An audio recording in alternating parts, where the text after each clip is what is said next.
Nick. Welcome to Something New, aka Don't Call It a Podcast. Why don't call it a podcast? Because we're trying to build something new.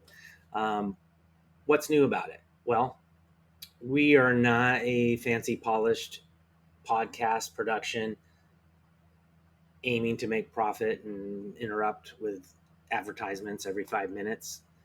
We are a live, interactive conversation between myself, our guests, and you, the public. We're trying to build something new to inspire a new paradigm, if you will, towards a more community-based society and away from a profit-based society. I firmly believe we can do this if we can unite the left, right? Anywhere from slightly to the right of middle all the way to the far left. If we can unite as a social and political block and move together in a way towards this goal, this end goal, we won't agree on everything along the way, but if we can work together, I believe we can achieve this more community-based society, something better, something new. And I'm here to work with our guests and with you, the public, to craft that and see what it looks like. To that end, my first guest, Joshua Hewerts, sat down with me to discuss unions. Joshua helped create a union at the Oregon Shakespeare Festival in Ashland, Oregon, when he was employed there, and has gone on to be a union advocate. And we sit down, and he talks to me a little bit about what we're looking to build here with something new. And then we talk about how unions could be the first piece of that puzzle to help us organize and move forward towards a new paradigm. What is your plan with the podcast? What's the objective? What are you going for here? What's the big idea? So the big idea is to build something new. Nothing is truly new on this earth, but just to give you my history and where my motivation is coming from, I ran for office for a national House seat a few years back, and long story short, just found that there wasn't enough coalition, there wasn't enough united mindset to move forward with any one set of policies in any one set direction coming from the left, for the lack of a better word. The left is so divided. We have, socialist, communist parties. We have the Green Party. We have the Democrat Party. But there's nobody kind of uniting that voting bloc. We butt heads and work against each other more than anything else. So the idea for this podcast is to build something new. And part of the thing that's new about it is doing it in front of the listener, letting the listener see behind the scenes and see the movement get made. I have my own beliefs and sets of policies that I would like to see implemented, but I would like to work with different already established entities, such as unions, such as voting blocs around human rights movements, such as different parties. And I would like to work with those existing entities. And to the extent that they're already networked somewhat, I want to bring all those networks and entities together to vote as a huge voting bloc for the left. Anyone who falls between the middle, slightly right of the middle of politics, all the way to the very far left. I want to unite that group of people as much as possible to move forward for actionable items, but as a voting bloc and as a policy, as a new way to envision the world, really. Not that I'm the first one to think of community or a community-based society, but to truly unite different groups that already believe in society, that already believe in community over profit, and to unite all those groups into one voting bloc to move forward and make a difference in the world and change things away from profit and consumerism more to community-based. What would that community in the future look like for you? So the community that hopefully we can build as a network across the world really would look like a majority of people on the earth who believe more in community consumerism and profit. So obviously that starts small and builds over time, and what exactly those small details would be, the listener as well as the guests on the podcast as well as myself, we can build that together as we go. In just letting go of reality or the next steps, just look forward. What do you think that coalition of the left, that community as you envision it, could achieve manifestly for our society? Yeah, so good question. So in reality, so as a practical matter, I see the movement able to take small steps as we go. So we can get laws and regulations and guidelines passed on local level to start, right? Whether that's means through your city, municipal, whether that's through state, and then on the way up. And so as we go building this network over time, it's kind of a self-feeding thing. The bigger the network goes, the more people who associate themselves within that general thought process. And to also very important to outline, it doesn't mean all these people have to think exactly alike. We can differ on policy in different areas, but if we're generally aligned, the idea is to move like a three-headed dragon together forward in a general direction.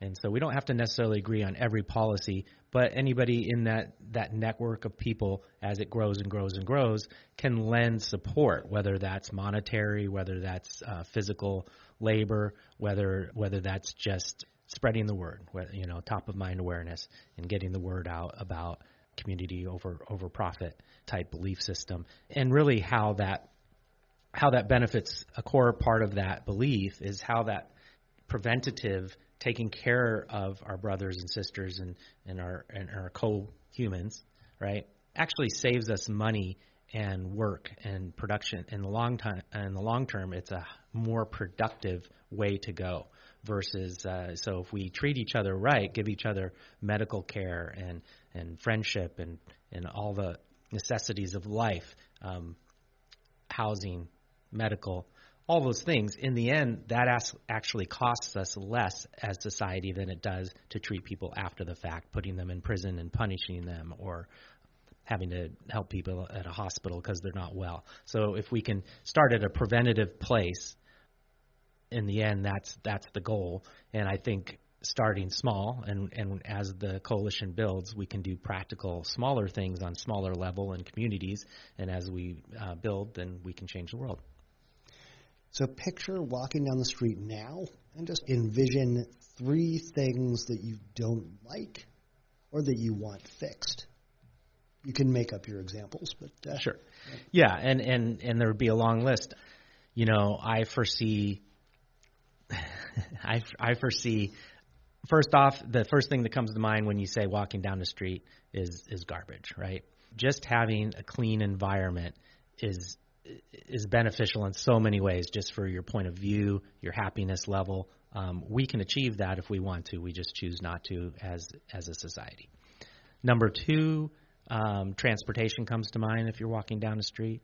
So instead of having overcrowded streets where people are sitting in cars for hours and hours and hours, using up gasoline and even electricity, using up resources of the earth where we don't have to, where we could have community transportation that works clean and fast and sustainable, but also sustainable in the sense that it gets more cars off the road.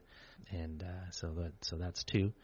Well, I live outside of Seattle, and the third one would just be taking care of our houseless, because anybody who walks down the street in a big or even middle or even small town these days, if we can take care of those people, again, in society through preventative measures, whether that's treatment of some sort or providing low-income housing, training, whatever that is, if we can work on preventative, that's just better for everybody. It's a cleaner, more enjoyable city, but we're also taking care of our co-people and not having to pay for that monetarily on the back end. So those are just 3 things that come to mind when you say walking down the street. Just paint a picture if set aside your objective, your next steps, and take your mission and walk down the street for me in a world that you feel like has improved in this direction, what does that look like?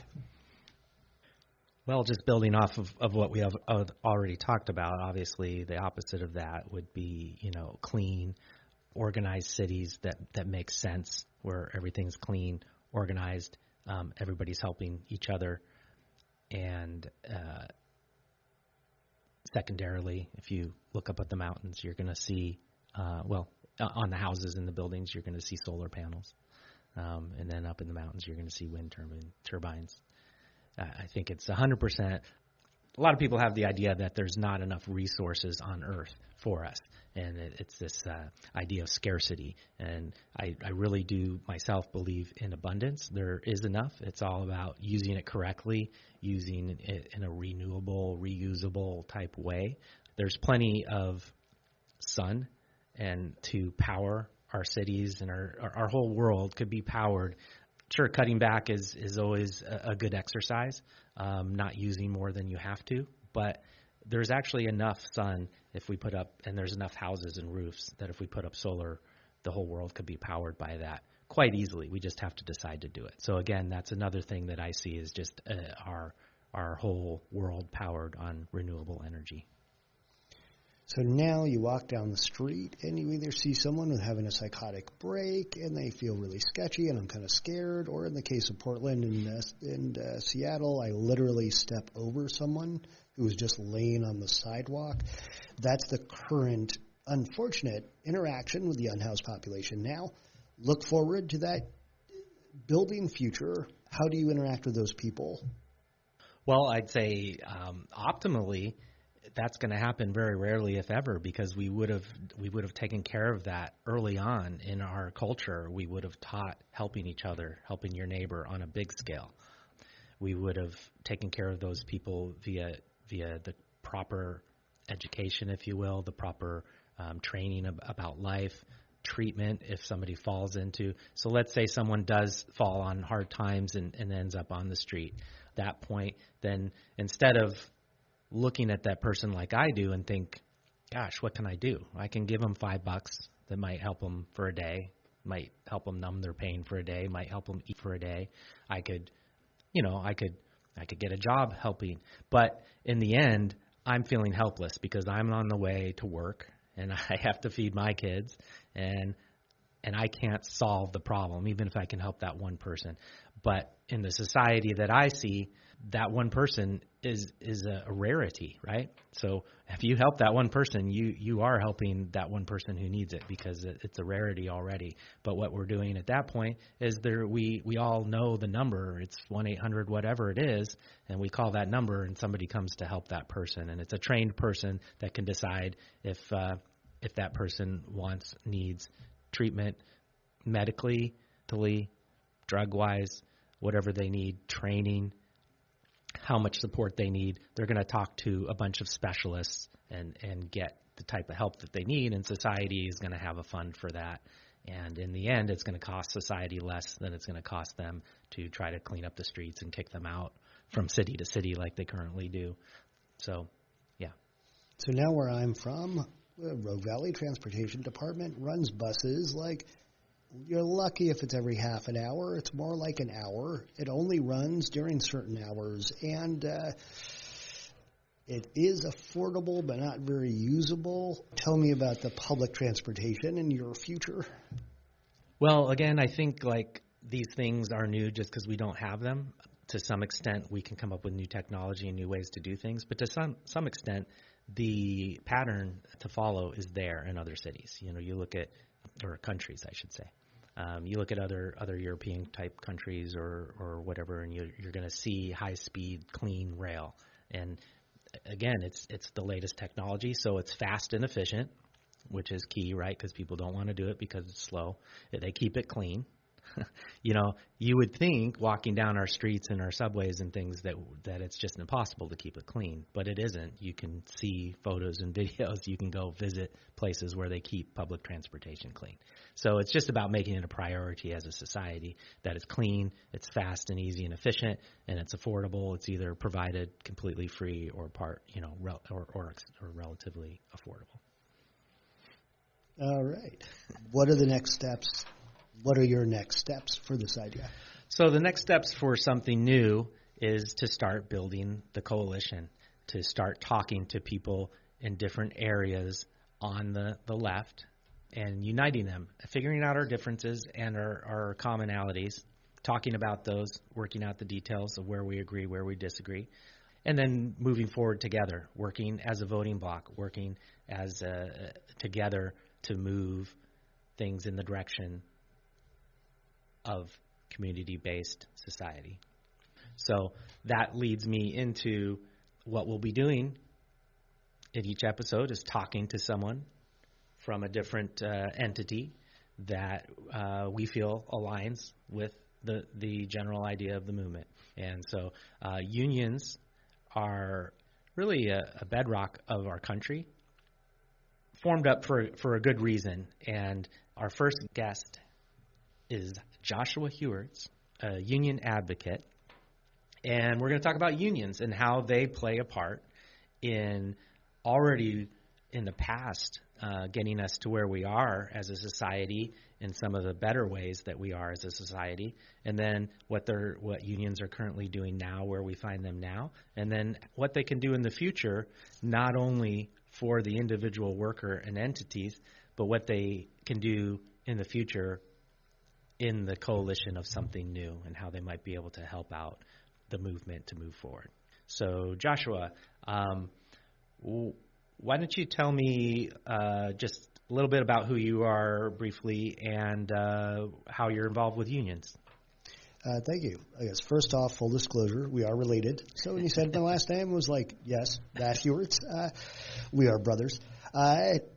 My personal experience stems from 2015, and thankfully now there are a lot more unions organizing, and it's on a rise for the first time since like 1976, or the heyday of union power in America. But back then, it was really new to me. Like, unions were an idea the word was out there, but I'd never interacted with one. And so I'm a charter member of the International Alliance of Theatrical Stage Employees, Local 154 in Ashland, Oregon, where I served as a vice president and delegate to some in various capacities. So I served the union, and I moved on from that job, and that union's very specific to being a stagehand. And so now I join the International Workers of the World, IWW for short. I'm a member at large, meaning I don't have a chapter. But what I've tried to really take away, because the forming of, generally I call it the IA or IATSE or the 154. Those are all phrases that are shorthand for the union that I was one of many people who charted. I tracked my experience of going from that level of not knowing what unions were, not understanding what they were, having them feel like this myth, this thing that I had heard about, but wasn't really relevant to me, to the process of bringing in the union. So we did charter, meaning I did not join a union house. We took the place that we worked in. We created our own union. I believe we had there was our original bargaining unit. It was like 50-something within the company. It was very specific to our job. So I just share. It was very impactful, and I got a lot of education by just going through that process and then operating in a union, as an officer, as a member, and learning what that means. And it also led me, because I was interested, and it was a blank spot, to look up a lot of union history. I realized I was really ignorant of what unions and the IWW did historically. It's like my memory kind of goes Carter, Reagan. And I love Jimmy Carter, but I had to look that up. So I was raised in a Reagan era where the predominant politics felt like it was Reagan-driven.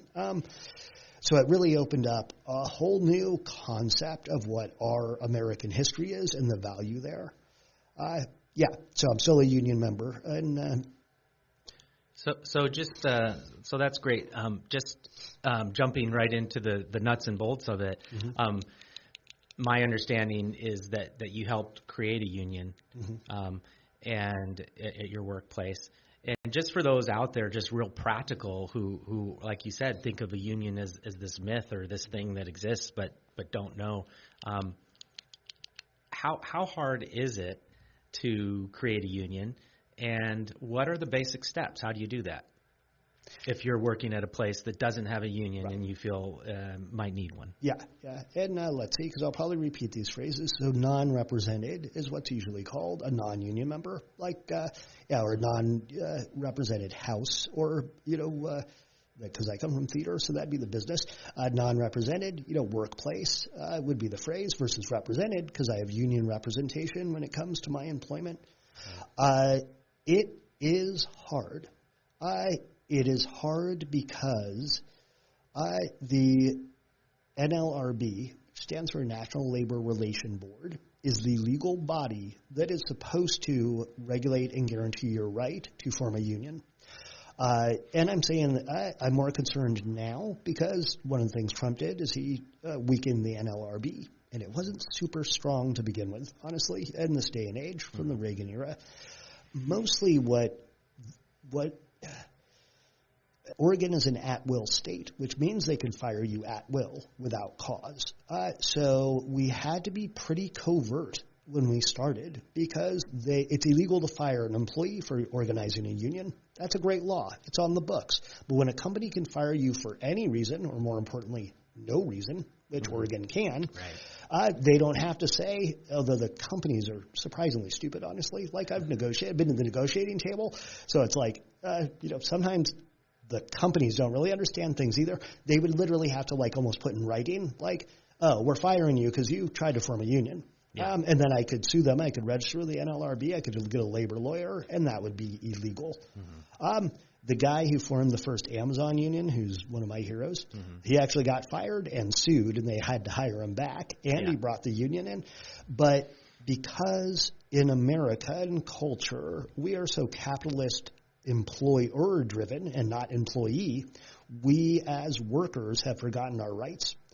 And I go into the capitalist market with the bosses under the assumption that they already kind of own me and that I need to be shiny and well-behaved and that they can fire me at any time. And that's not a conducive circumstance to be like, oh, and I'd also like union representation. So it is hard. What I realized going through it is that it is worth it. That's because I've done some other organizing, or I've talked to people about unions in workplaces, because I'm known to be a union person now because I'm fairly vocal and I'm not afraid about getting fired because I've been through that process. But I do use discretion. But they approach me. I can say that it's worth it because when I reach the other side, I realize that a union is a self-governing body. I had rights. I had solidarity. It completely transformed my relationship to work. The boss couldn't just fire me. They couldn't make work about whether they like you or not, because that's something the bosses do a lot. It's like, it's a social thing, and we kind of like you, and we say you're doing well, but him over here, we don't really like him. So if you play your cards right, you'll get promoted or stay on, but we might fire him. Yeah. None of which is true. It's just a tactic to keep me as a worker under their heel. But if they can't just fire you willy-nilly, what does that do to production? It opens it up and it makes it wonderful. Especially, there's this idea that everybody hates their job, but I'm pretty sure if you remove the bosses, admittedly I was in theater. That was a passion of mine, so my passion came first. But I think the reason you probably hate your job is because it's set up for you to hate and you're not in charge. Once we were set free to run the shows the way that we wanted, which we ran shows because we were in theater, that's something I literally did for free when I started. Now I got older and I need to get paid. And so it all got better because the workers weren't tired, exhausted, and scared. Scared is not a good motivation. We think of it as a good motivation, but that's a short term at best. Yeah.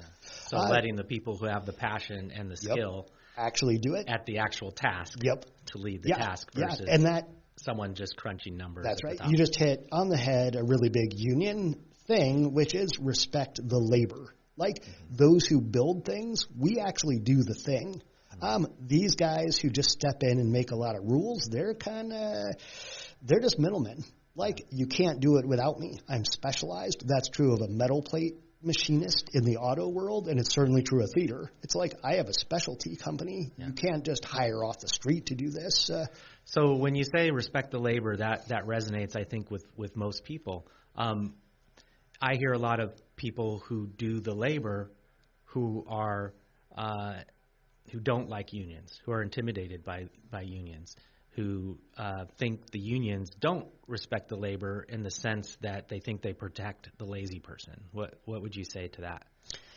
I would say that management has worked out to their favor how they get to be lazy and not earn their money. Because the idea that you can't fire someone in a union is blatantly wrong. Now, what the union does require the company to do is to document why I'm being fired, to have a contract in a job that is a job description so that they can point at the thing I'm actually paid to do and say, hey, you didn't do that to our satisfaction, and then prove it and write it down. And they're required to give steps. That is to say, you get it's a weird phrase, but a written verbal warning, because you can't prove verbal warnings, but they're required to give a verbal warning. So they give it to you verbally, then they're like, sign this, prove that I gave you a verbal warning. Hey, Joe, we don't like you did this widget wrong. Don't make that mistake again. Verbal warning. Hey, Joe, we gave you a verbal warning. We're putting in writing. We told you to make that widget better, and you didn't. The third step is to fire them. Like, okay, we told you, we gave you steps. We told you made the widget wrong. We told you how we wanted you to make the widget right. And then, so you can totally fire someone in a union, and the union rep and the person getting fired can get called, you can call their union rep. Companies don't like that. But I say, management, do your job. That's, like, why do they get to not take steps and treat me like I just get fired because they decided, or because, I bet you everybody has felt wrongly accused in their workplace. Like, I'm taking the hit on this, but, that wasn't me, but you don't really, you don't have any steps. I always have steps. Yeah. There are definite, drug use on the job. Literally, the term is fireable offense. If they can prove, the company can prove, like, hey, you're intoxicated, that's not safe, we're firing you. Union rep might say, hey, we understand. Are there any steps you can take here that, would help the person I represent? But they know it's a fireable offense. Yeah. There was a case, I'll give you a really good case, because one of my relatives is a union rep. Went in, guy called for his union rep, went in. They were like, he was smoking pot on the job. And the union rep was like, hey, you can't do that. How do you know that? And they played the footage of him smoking on the job because they had a camera. Yeah. At which point he looked at the guy who was there. He was like, yeah, dude, you're fired, man. Yeah. Like, right? Like, you're fired. Like, everybody knows that's wrong. Yeah. So union isn't there to take advantage of the business or the owners or the managers. Oh, not at all. They're there to stand up, and they do represent labor. So, like I said, because I was actually a steward, would be the phrase, so I've been in those meetings, my next question would be like, hey, company, Joe with the widgets, okay, we see what you're saying. Would it be all right if he tendered his resignation, you could replace him just because he's going to go get another job? I would still be an advocate for the worker for the best circumstance. Right. Honestly, if it's alcohol addiction, I would go like, hey, is there a possibility that if he attends, recovery and shows that he is sober, could he return after that? If we show that we've addressed this drug issue that is true, I would take all those steps. Company doesn't have to respect it, but at least I have someone, I would take steps for him. But yeah, the idea, I don't understand why we as a society accept that management just has this right to fire you whenever. It's wrong. Yeah. Moreover, when you put someone, wage slave is the term, when you put me in a room with my boss, I inherently have no power. So I can't advocate for myself with the person who controls all my livelihood, literally my rent, my food, but I can call for my union rep, even for things that aren't severe. And that just puts an advocate in the room whose job it isn't. Like when I was a steward, I was like, my job's not on the line. I'm a steward representing this person, and I could help them articulate and just even it out. Management loves to have two people in the room when they do those things, two management. They like two of them and one employee. It's not because, they could say it's human resources, but it also has an intimidation factor. Yeah. So the union is a counterpoint to the greedy, inhumane practices that the corporation's bosses and, love to employ. Yeah. So it's kind of an equalizer or an attempt at equalization to make it more of a community-based venture. That's right. Where everybody's working together instead of at adversaries. Yeah. And I'm thinking as a small business owner, I didn't have unions. At the one time I had about 21 employees was the most, and they didn't have a union. But I followed some of those union-type procedures just not only because I wanted to look out for my employees as best I could, but also as a protection for myself. So even though in Oregon you can technically fire someone for no reason, you can't fire someone for prejudice of some particular type, right? And so that protects me as an owner if I write down, okay, this person came in late today, verbal warning. Right. If you come in late again, 3 times, we're going to have to let you go. Mm-hmm. And so you write that up 3 times, and that gives documentation. It protects both the employee and the employers, because now that person can't come in and say, you fired me out of some unfounded prejudice, that's correct, and sue me. Right. So really it sounds like, honestly, like what businesses should implement on their own. It's just good practices. and the union just forces them to do That's right, because what it isn't is most profitable practices. It costs money to take care of people, and that's not what companies do. Right. And so it's that counterbalance where it's like, yes, these are the best practices. I don't want someone working that's not safe next to me. That's in my best interest. I don't want them to not be able to fire someone who, has an alcohol addiction and shows up drunk and is going to injure me. I don't want that. And again, that aligns with the idea of something new, of a community-based preventative versus paying on the back end. Mm-hmm. I think you're right. I think a lot of corporations have decided, whether it's true or not, that it's cheaper or more efficient to just deal with lawsuits after the fact, whether they're suing someone or someone's suing them, to just deal with the lawsuits. And I think, unions are a step towards that direction of community-based, where we're doing preventative. Let's prevent the problems instead of having to deal with them after the fact. I had a question. So if someone, I'll go back to my original question. If someone was just an average person in a company, what would be the first step, and they wanted to start a union? Who would they reach out to? What would be their first step? How would they protect themselves? And then what would be the first step for them to do, just to give someone practical? Because the whole thing about this idea of this somewhat of a podcast is to not only build a big picture movement down the road, but to give people steps who are feeling kind of helpless right now in their job or right now in the particular political climate. What can I do right today if I want to start a union at my work? That's an excellent question. Thank you. The place that I worked, not the one that I chartered, but before I work now, I won't name company names, I did get approached about people who wanted to start a union, and they walked up to me while we were on the clock and said, hey, I think I want to know what that means. And I said, well, that's great. The first thing is you can't do this here. Like we're in the office. It's a violation on my part to, as an organizer, a union organizer, to use company money, to company time, which is money to organize another employee. It's a violation of labor on union part. And we can do it during our meal break and our breaks if you feel safe. Because what's the first thing that's going to happen is that everyone is going to be afraid that they're going to get retaliated against just for saying union. And that is a legitimate fear. So that's the first thing I articulate to someone is, hey, even if you don't think it's a fear, it's important as we grow the idea, because it is solidarity, we need 60% of those employees to bring in a union. It's important that I respect that fear. And if I'm willing to say things out loud and risk getting fired, and I am, that doesn't mean that I ever force another employee who's not protected, who's not represented, to Run straight ahead. So we meet off-site, and then it's about where you work. The International Alliance of Theatrical Stage Employees does film and stage. So the Google would be, I'm a stagehand. What union represents me? The United Food Commercial Workers is all grocery. It's Safeway. It's Albertsons. Those are different organizations with their own governing bodies. The nurses is a really big union. AFSCME, it does state prisons and federal jobs. So the first thing you want to do is just be like, hey, for my job, what union exists that represents the type of work that I do? Okay. So you're not making up a union. You're reaching out to an existing union and trying to become a member of Yeah, that's right. So we charted our local in the 154 is our local number.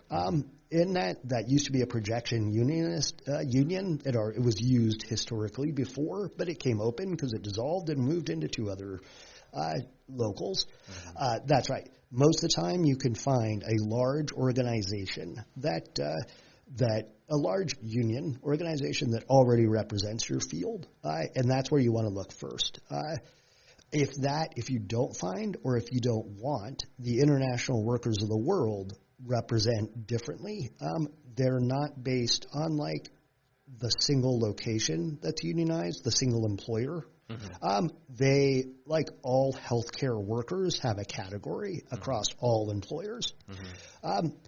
The IWW is a good reach out, like Burgerville. I don't know if you followed Burgerville, but it's in Portland. The first fast food union ever built, so I watched it really closely. Yeah. They went through IWW Portland, and then they chose to form their own workers of Burgerville. Okay. So they didn't go to like a larger organization that, okay. I don't even know honestly what theirs would be. I'd have to look it up. Yeah. But they didn't go to a larger outfit that existed. They chose to be like, well, we're the Burgerville workers, and we're going to stay that way. And this is our union. Mm-hmm. Is this group of people? Okay. But the International Alliance that helped us charter and bring the union to that location was a huge resource. Both informationally, they had a labor lawyer, Liz, and Liz is great. And when we negotiated with the company would put a proposition across the table for the collective bargaining agreement, which is union speak for a contract. Individuals have contracts with companies. Union members have collective bargaining agreements because it represents all of the union. Which is key because that's what gives them the power. That's correct. Collective. That's right. That's where the power is because you can walk off the job collectively. Yep. Yeah. It is just that. It's a collective bargaining agreement. Yeah. The company would actually put things that were illegal on the negotiating table. But I'm not a labor lawyer, and I'd worked in the industry, and I'd worked for that company, so I didn't know any better. And our labor lawyer, Liz, would just say, "You can't negotiate that; it's already illegal." Like, right? Yeah, like it's illegal to negotiate. We can't exempt Oregon labor law. Like, you're just wrong. Stop. I didn't know any better. Sure. Those were practices I wasn't aware of. First step is to organize offsite, and second step is to reach out to an existing organization, union, correct, that can guide you and help you. And it'll list your options. And then all of those, the union is honor bound, created, and actually required by law to represent workers. Mm-hmm. So you will have no problem finding contact us, mm-hmm. and they'll have a union rep that should respond and make contact with you. So what about corruption? Aren't there a lot of unions that are just out there for themselves and just want to make money and don't really help their members? The polite side of me is supposed to say that does happen, which it does. There were some big corruption cases. There was actually some big corruption cases within the International Alliance. Local one in New York is literally in the case because New York has Broadway. And there was a point where, where I think there was embezzlement. There was some bad wrong practices, and people were just profiteering. All I could say is that when that happens, those people are against the bylaws of the union. Mm-hmm. They are a minority of corrupt people that committed a criminal act. Mm-hmm. I don't understand how they got away with it because the International Alliance 154 has literally a trustee committee, which is 3 people, and all they do is double check the president, the treasurer, and the body that governs the union to make sure that everything is legit. Yeah. So they really had to try to be corrupt. Yeah. So it's not built into the culture of unions to manipulate or use their members. Would you say that unions have any more corruption than, say, a government entity or a government official or a corporation? I'd say I assume it's much lower. I assume that it's just much, much lower. And I think it does get higher press because the goals of unions are righteous, and we like to tear down the righteous. And the capitalist bosses and the corporations have lots of money to spend to make sure you know as a worker that you should never join a union because they're bad. Yeah. So there is not corruption on any level. It's built into the structure that there's a correction mechanism. Yeah. And if you ever had issues with that, I could go to my union meetings and vote them out. Mm-hmm. I could go to my union meeting and literally say, I want the trustees to validate these actions, and the union has to. It's written in the laws that they have to be investigated. Yeah. It's all public record. They cannot hide records from you. Yeah. So if I say, I want to see your books, they're like, of course, you're a union member. You own the members of the highest ranking people. Literally rank and file is the phrase. So if I want to see the books, I just ask. Honestly, our union just showed him. Part of our union meeting was, this is where we spent the money. This is how much we took in. Yeah. So, I think something that got lost over the years is that people think that because unions take money, they must be a business. But what unions do better, frankly, than I think a lot of not-for-profits, or let's say this, the model that we all volunteer to change the world only works if you're already rich. It doesn't work if you're working class and poor. I need to get paid for my efforts. Right. That means that there are expenses associated, and so the union does take money. I do pay dues and stamps. I pay the union. Now, when you do a collective bargaining agreement, you're going to make that and so much more, and that's just the financial side, because a lot of the benefits of the union are not financial, they're social.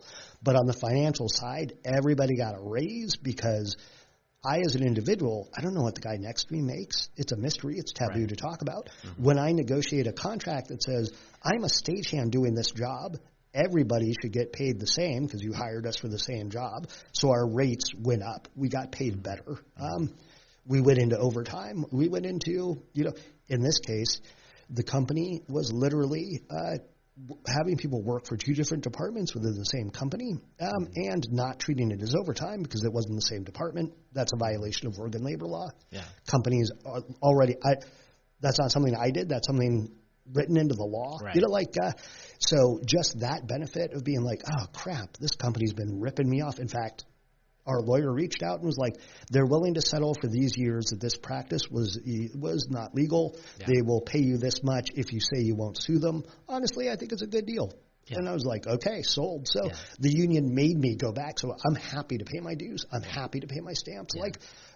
So it kind of sounds like unions are almost bringing law and order to a corporation. Absolutely. Like bringing some sort of reckoning, sort of following the law. And the reason the money is involved is because unions are very practical.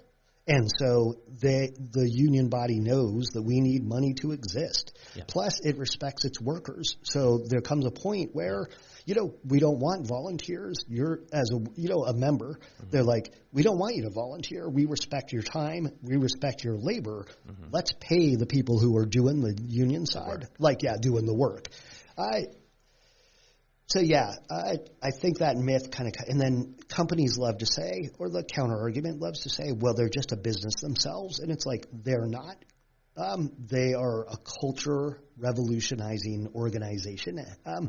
I honestly came to think of them as a not-for-profit who actually knew how to take care of business. That is to say, because technically unions are not-for-profits, they're a slightly different type. But when we say not-for-profit, like these well-meaning people who are out there doing, good work, but they don't really know how to take care of business. Well, you're saving the world, so we can't pay you well. And it's like, well, that's a hard model to operate under. Unions are like, we respect you, and we want everybody. Union wants everybody to make more money, straight up. Every worker to make more money and to not get ripped off. Yeah, makes sense. Yeah, and the super rich corporations are the ones who benefit from propaganda, basically making unions sound bad. That's right. Unfair and corrupt. Yeah. And I know you've done some work in the past in regards to positive propaganda, for lack of a better word, for unions, changing people's minds. Can you tell me a little bit about what you've done there? Because I am in theater, and I was already a technician. I was already in the communication realm. So as within the union that I was in, one thing that I really liked is we did 3 public service announcements, which there's this great rep that older guy, older than me, had been a rep, union rep for, I think he worked mostly in prisons. And he was like, you know what we used to have that are gone is we had counter commercials to the commercials that companies come up with. He was like, they were just union commercials.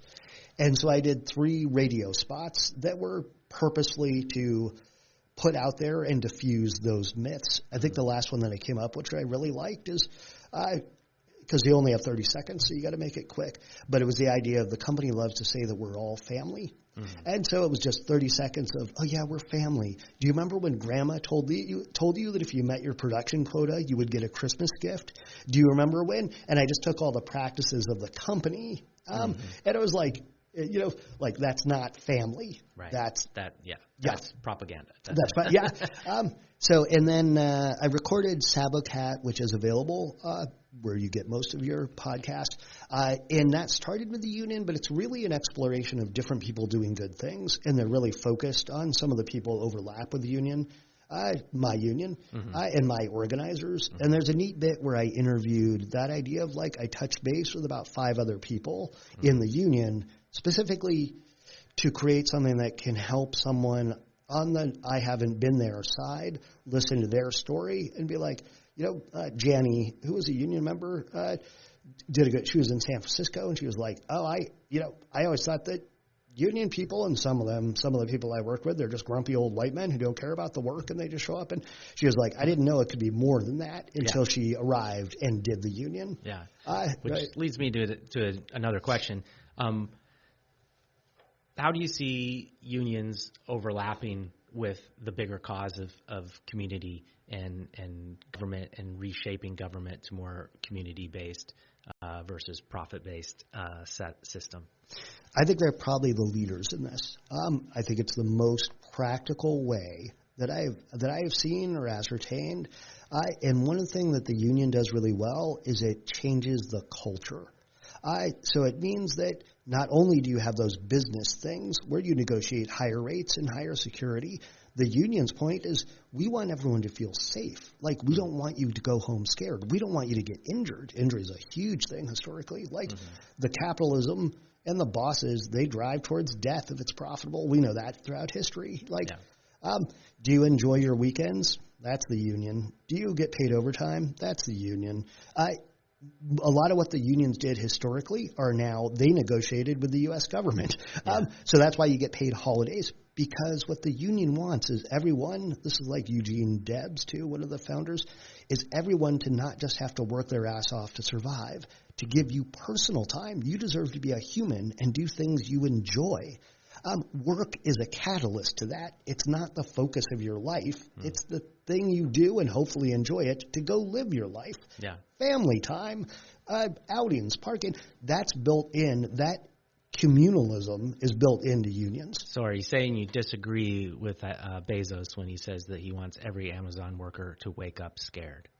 Absolutely. And I am just surprised that he said it out loud. Right. He's totally right. I was just like, oh my God, they've gotten so comfortable they don't even hide this anymore. Yeah. At least the old barons used to pretend like they built a library and pretend like they were socially, I'm giving back.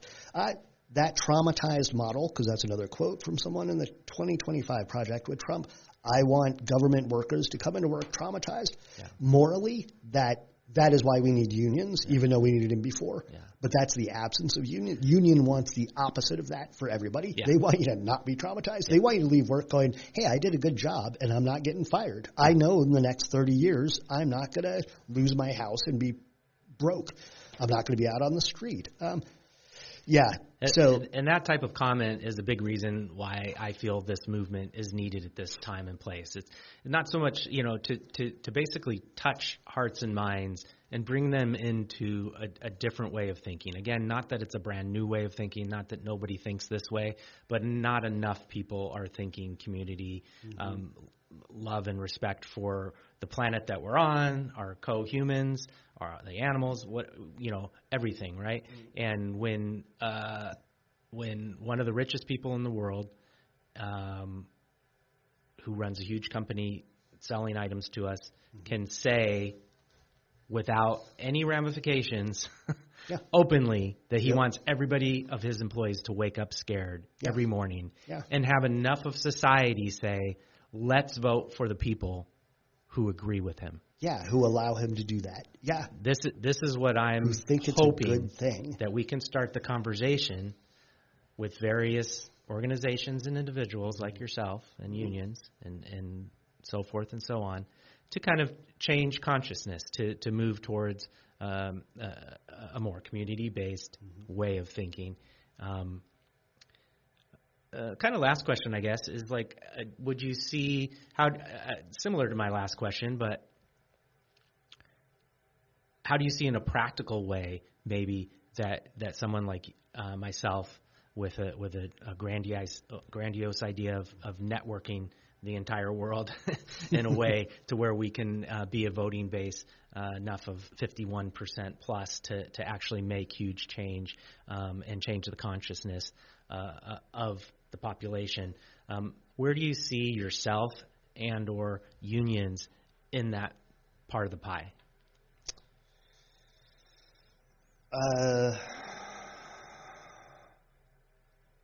I will put myself with the unions on this because I love that ideology. My fear is that it's not relatable and that so no war but class war is actually the union phrase and the IWW phrase. And what it means is that, that the government and the bosses often, now they're together, like you pointed out, those things are so strewn together because capitalism and democracy are not the same thing, but now we've equated them horribly.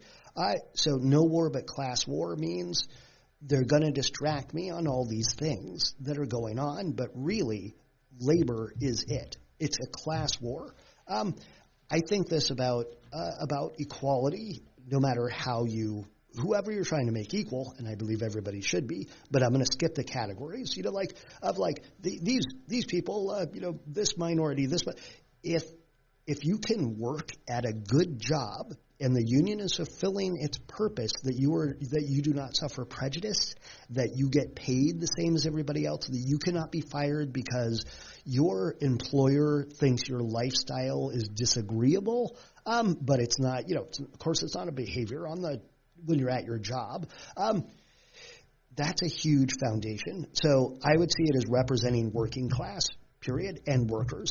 I would also bring, as I think the unions would, an idea of we with wealth need to change the way we're organizing this, because right now I joined the Democratic Party and I can show up to meetings and I do have some rights, but mostly they're hitting me up for money.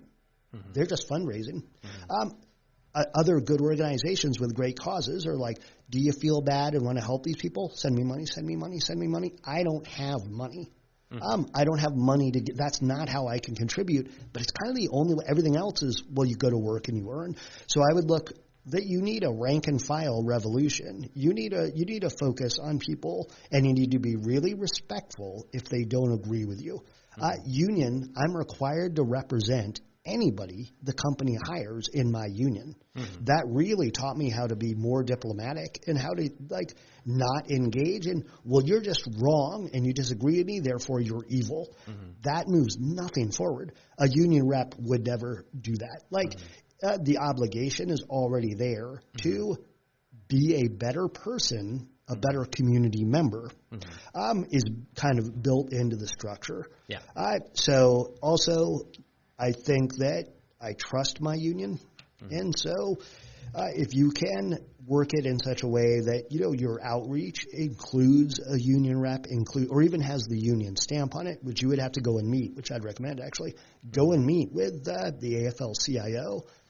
The AFL-CIO is the large national organization that represents all different locals in their region. So they're that next tier of communication, of advocacy on a political side, is the American Federation of Labor, the Consortium of Industrial Organizers, AFL-CIO.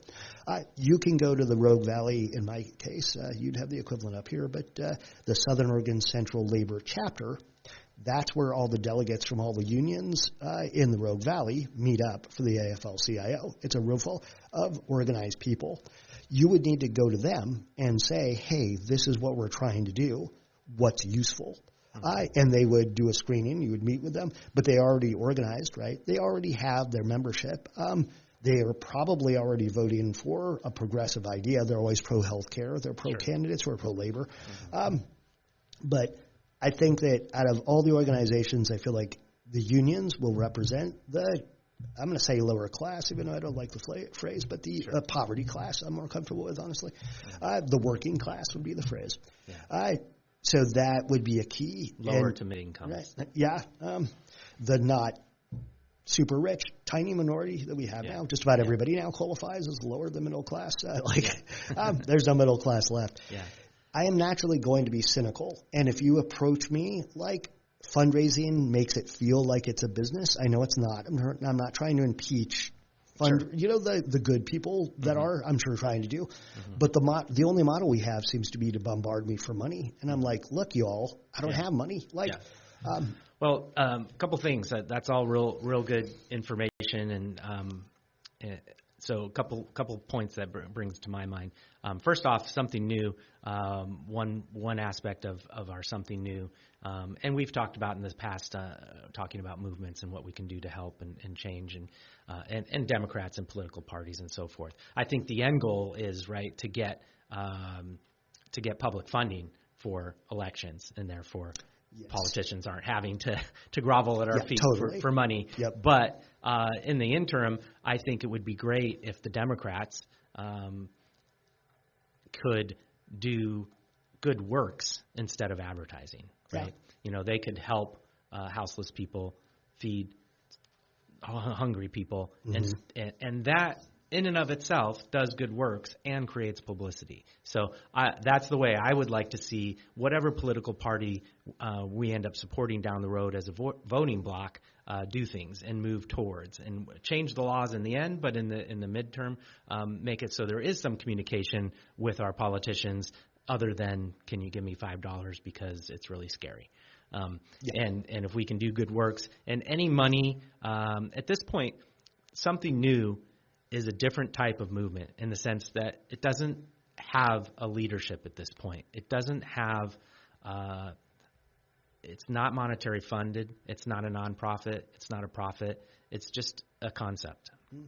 And I want to see it grow over time, and maybe it will grow into some of those things. But I never want to see it something where it's just a fundraising for advertising for the movement. Any advertising for the movement should be good works that we can do. If we can go out and clean up a street, if we can help someone get a house or get food, those are or through art, like you're talking about. And the other thing that's something new, the podcast, sorry to switch a little bit here, is it won't have interruptions. That's why it's different. That's why I say don't call it a podcast, because most podcasts have interruptions in the beginning, through the middle, with advertisements. All of a sudden, you're talking about one thing, and then that's a shame because it didn't used to. It used to be a totally free medium, and nobody had to do that. Continue. So any promotion that we need to do will be for the entities that are doing something to better the world, whether that's a sustainable product or a movement for unions or so forth. And any promotion will either be its own episode because it's a benefit to the movement in the world, the earth, the existence, right?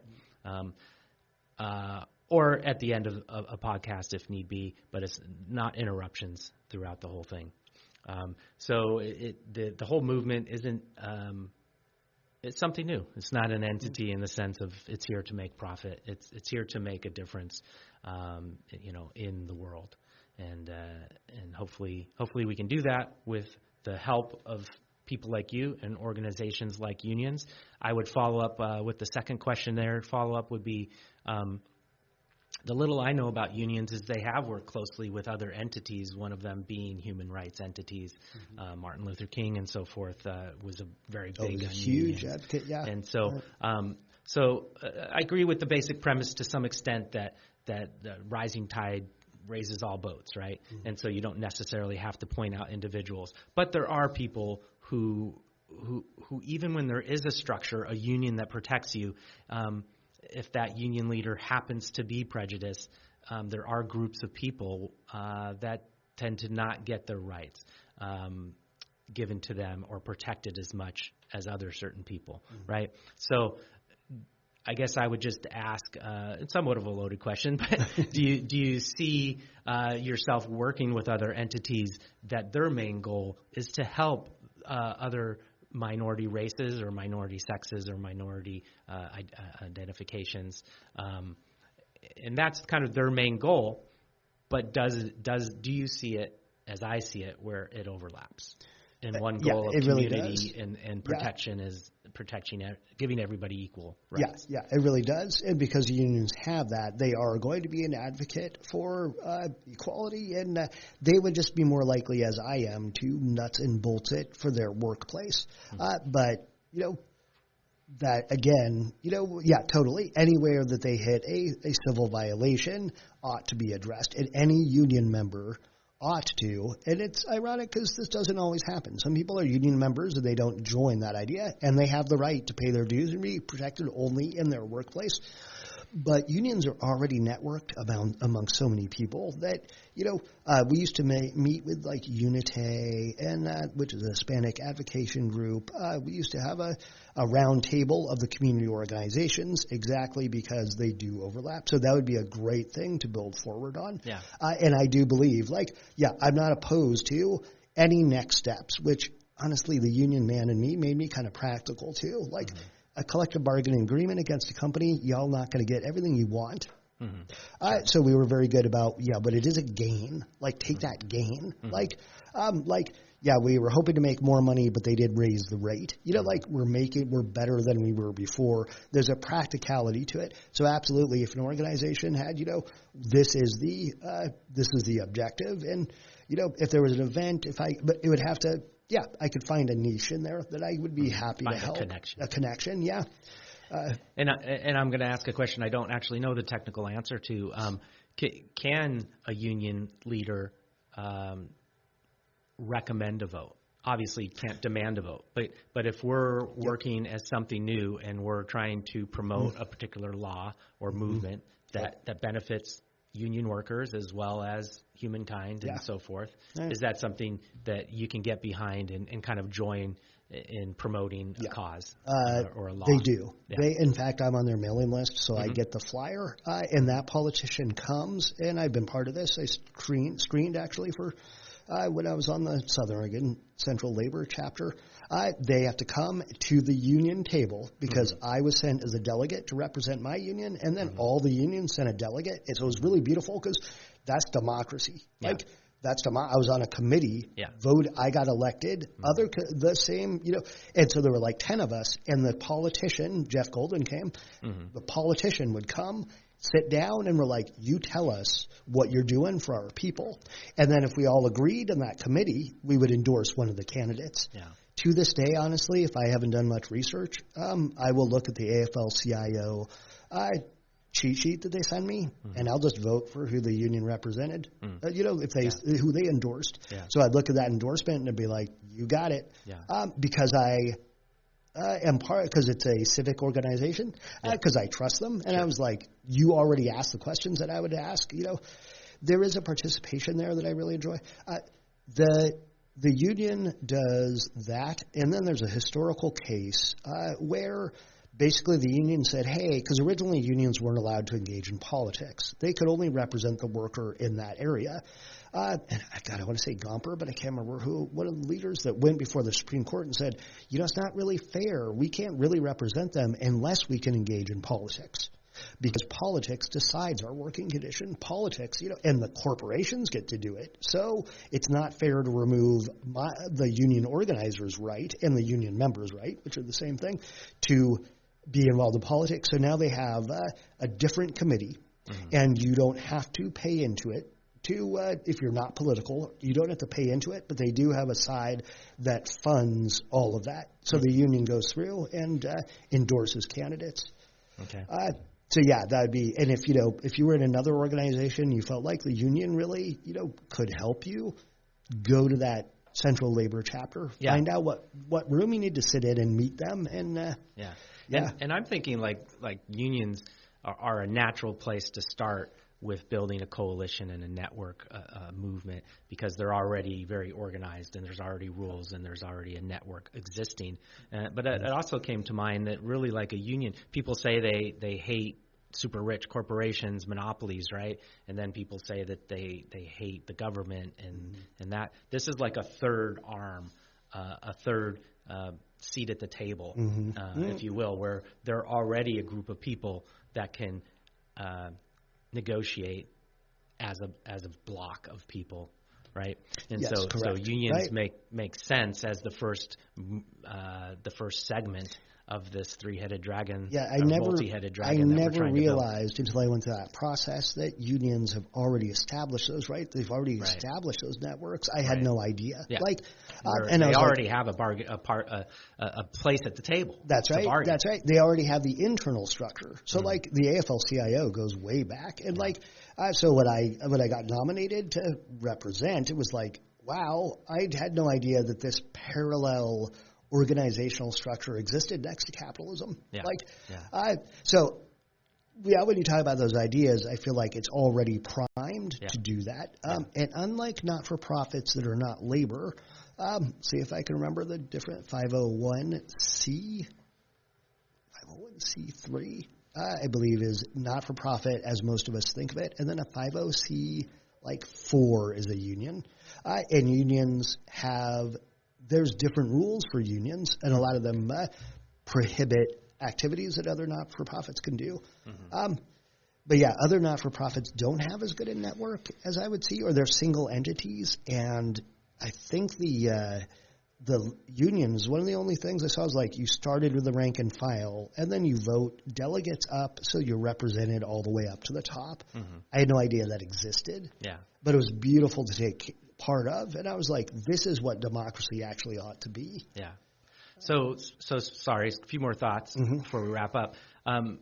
So talking about that, democracy and politicians and the seat that unions have at the table, I'll lead you into a little bit of a leading question. How do you feel Democrats have done to protect and build unions? I do not feel good about it. I'm going to use a very specific example because when I was working in the unions, PERS was a contract set up. People may have heard this name because it's been heavily debated. And basically the government broke the contract with the union for PERS, which was their retirement. They were like, oh, we're going to override that. But it was low-handed. It was should have been illegal to do that. Those small examples, though, aren't really what interests me the most. What I think the big damage is in my mind, post-Clinton, when Clinton was kind of just a capitalist-y, socially he was good, but he was kind of a capitalist president that leaned towards Reagan with some better social welfare ideas, which I also agree with. But since 1970 whatever, the power of the unions has been declining. So the unions do need to rebuild that, and it's going to take rank and file. It's going to take you and me. It's going to take that groundswell. It needs that revitalization. Thankfully, since I chartered, it is on the uprise. More, for the first time in a long time, more unions are being formed than dissolved. Sure. Amen. But I don't think the Democrats have bought. I think they took it for granted, and I feel, or let me put it this way, I have encountered many people that I organized with, labor-wise, that feel that the Democrats are just rich, fat cats, and they feel a lot like, they feel a lot like the bosses. They're no longer, Jimmy Carter being the last actual working class, not bougie person that we had. I hear what you're saying. So the saying. Democrats have kind of walked on the unions. So So here's part of with something new that I'll add that I didn't add in the introduction. Just to kind of get on the same page with my guests and the listeners. I'm not an advocate for Democrats, and I don't care what party we run under. But when I ran for office, what I also saw was very clear is that, yes, there was Democrat funders who wanted to fund the most conservative Democrat, especially financially. So, yes, I saw that there are these fat cat people who want to be socially liberal but want to be conservative monetarily, want to keep their money in their pockets. And you know, self-interest is natural to some extent, but obviously the way politics is built in our country currently, it is money funded. And so one of the big laws we have to change is publicly funded elections, and a whole slew of other laws that we'll talk about as we have other experts come on. Obviously, a whole slew of laws to protect public bargaining and unions and that kind of thing. So those are all things that we can get to as we build a bigger voting bloc. But along the way, my argument is let's build something new.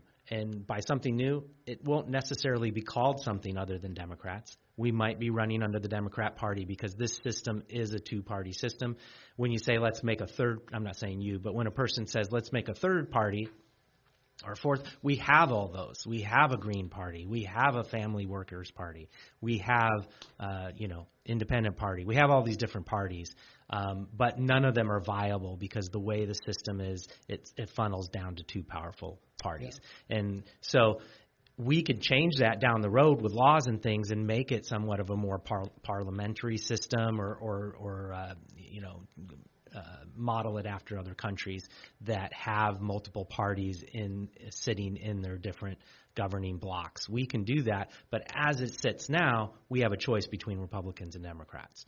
Other than the very rare exception on a small, maybe one senator here or there or whatever gets in with a different name, but honestly, they still represents the policies pretty much falling under Republican Democrats. So long story short, when I say let's build something new, let's sway the Democrats. And honestly, I don't think we have to change the mind of the Democrat leaders.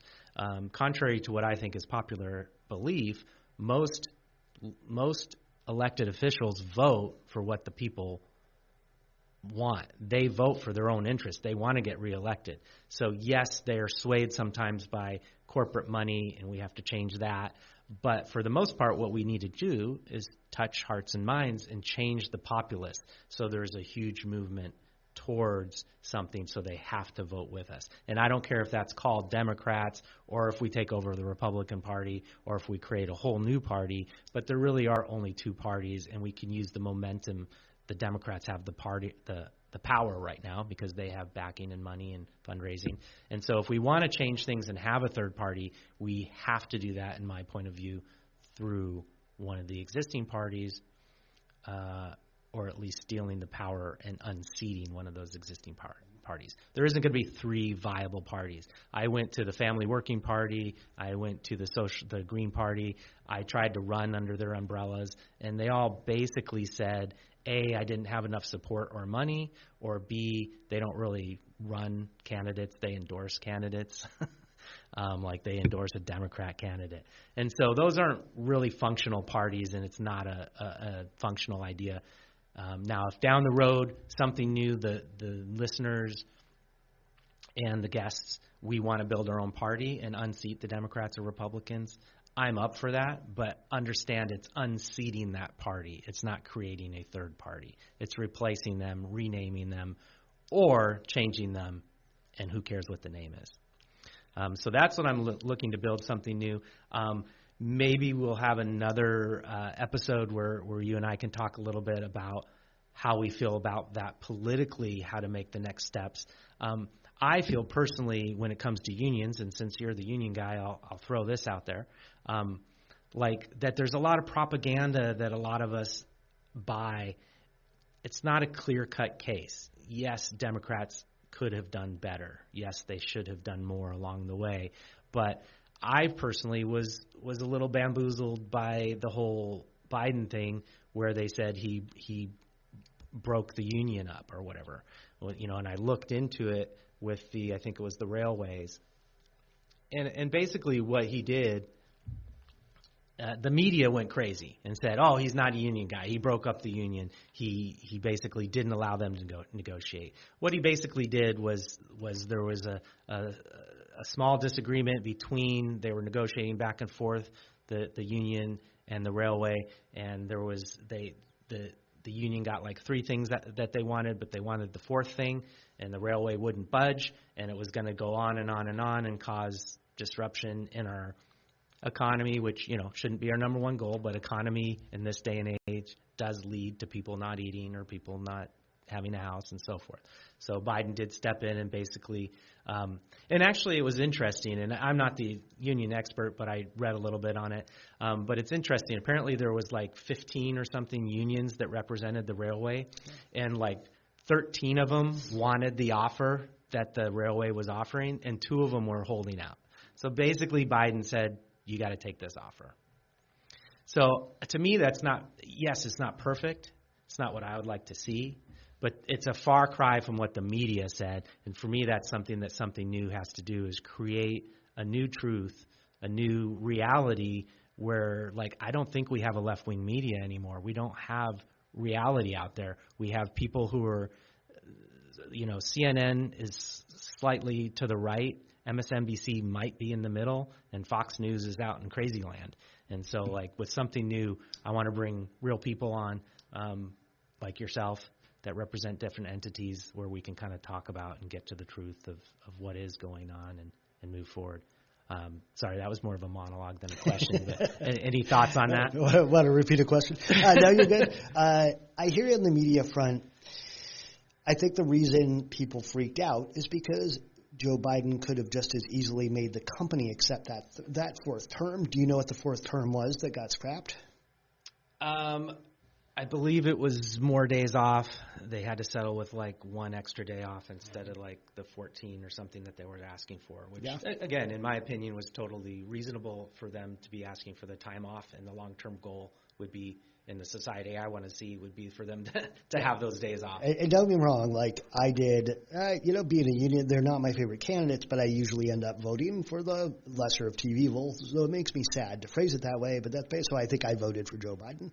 Well, I would have. Well, I did the first time, actually, and then he didn't run again.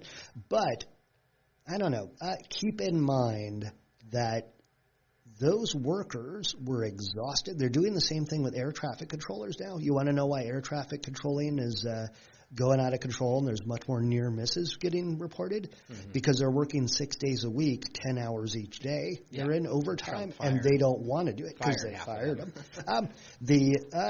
Which stems back to Reagan actually refusing to negotiate and said, "You're terrorist," and he fired the lot of air traffic controllers, and they have not recuperated yet. Mm-hmm. But for the railroad, it's easy to say, it's an easy thing to throw away. I put myself in the situation of what that 14th day means to that person who's required to do the job, because I bet you they're exhausted, and I bet you they don't want to keep working like this. So why didn't old Union Joe just make the company pay? That's within his power, too. That's why Union got mad.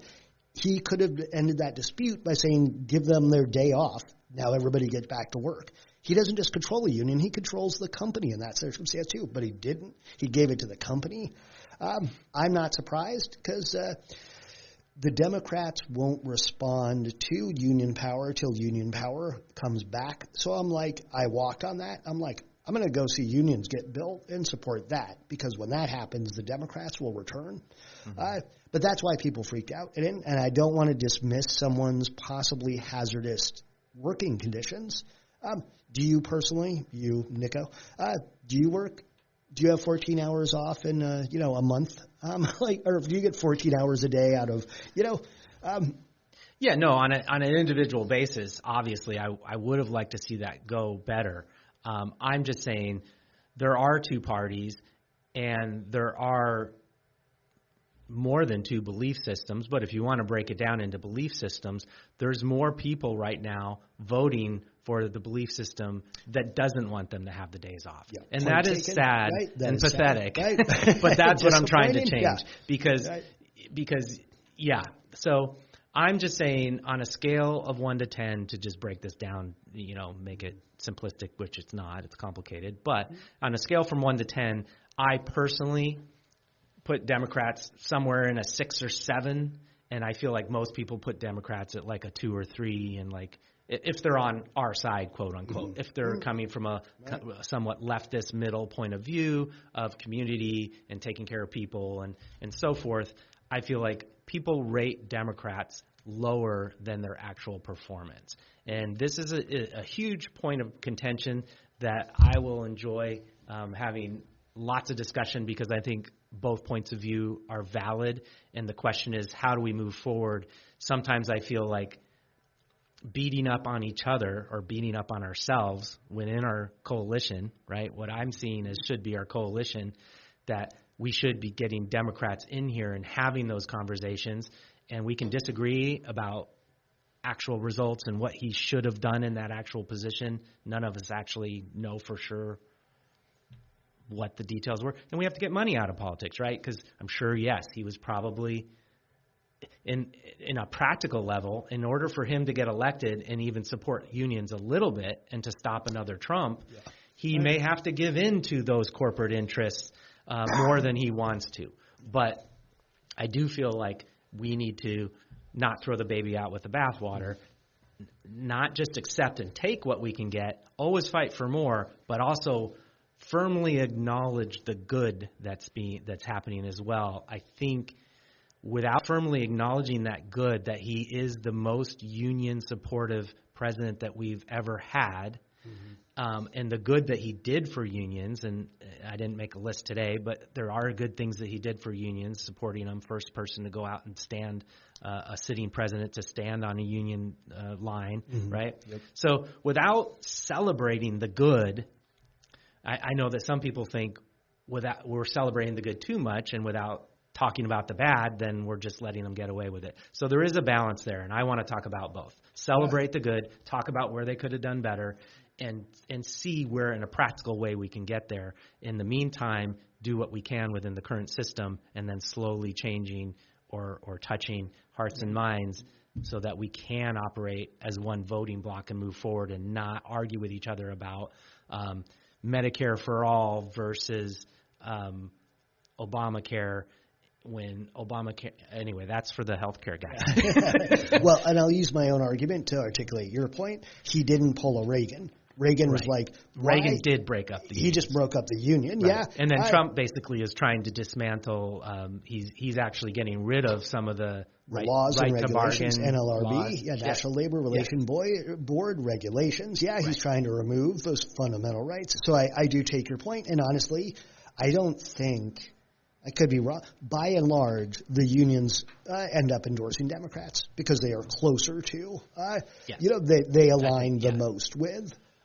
Interestingly, though, it's the Democratic Socialists of America who are doing most of the actual organizing.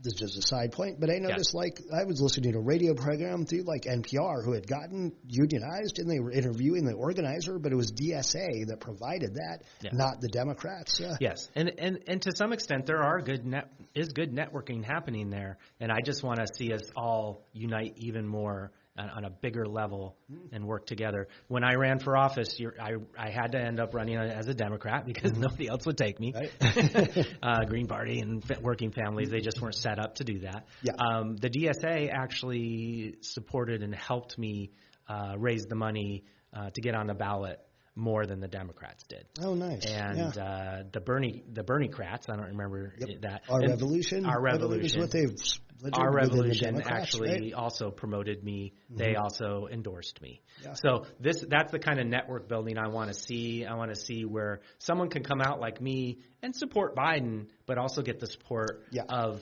our revolution Yeah. and the Socialists of Americas. And our revolution does still operate within the Democratic Party. I mean, they're split off, but they kind of represented their bloc. They're like, Right. these are the people, this is our goals, but they, they still run, and they still run their candidates. And the Democrats, they still, they're still heavily involved. yeah, I can't remember if they're actually Democrats or both, but sure. yeah. Yeah. Well, cool. I thank you for doing this and starting off this venture, which will be somewhat of an experiment of how it goes. And I want to try to do this as much live and unedited as possible. And I think this was a great start of just kind of laying down the basis of what I kind of want to build as an organization, and one arm of that organization being unions. We need unions to make this happen. I feel like they're key, like you said, in this movement. And so really appreciate you coming in. I don't know if you have any last words. Or I do, actually. In this sense, because I really liked your question about if I'm a worker, what are my next steps? Let's say you're not a worker. Let's say you're not in a position Right. to unionize. What else can you do? The next step would be to basically go and check out what I was saying. Like, go double check me, learn about it. If you hear someone say, I hate unions, you can't get fired, learn enough that you're comfortable saying, actually, the company just has to do their homework. Right. Work on flipping that idea as much as possible. And if you don't want to take my word for it, go learn about it and go see. The union is a practical organization. That's something we're all going to have to get used to. It operates in reality, so I'm sure that there's difficulty out there. I'm sure that there are people displeased with their union, and that, go talk to your union, be involved with your union. If you are unionized and not attending meetings and not engaging, particularly, honestly, if you're complaining, go to a union meeting. Like, you have every right to represent yourself. The union wants you involved in that. Yeah. Yeah. Yeah, and I think that's a great point. Even if you're not building a union or part of a union, even if you don't work, right? In the traditional sense of work, where you wouldn't, need or require a union. I think that's what I'm also trying to encourage people, is everybody to have some hope that and some buy-in that they're part of this process of making the world the way we want it to be. And so whether that's joining your school board and helping out on your school board, or running for office, or joining a not-for-profit that helps houseless or human rights, or just spreading the word about unions and how good they are, that is enough. Whatever you can do is enough. Yeah, those are huge steps. You're participating. It's not hopeless. We can do it if we all work together, and that's the goal. So. Yeah, go change one person's mind, however you feel that you can personally do that. Yeah. I'll take that instead of a $5 donation. Yeah. I just saved you all $5 right there. All you got to do is have a positive conversation that you could actually see where someone feels about these, and see if you can let them know that we're trying to make things better. We want a better culture. We want to help.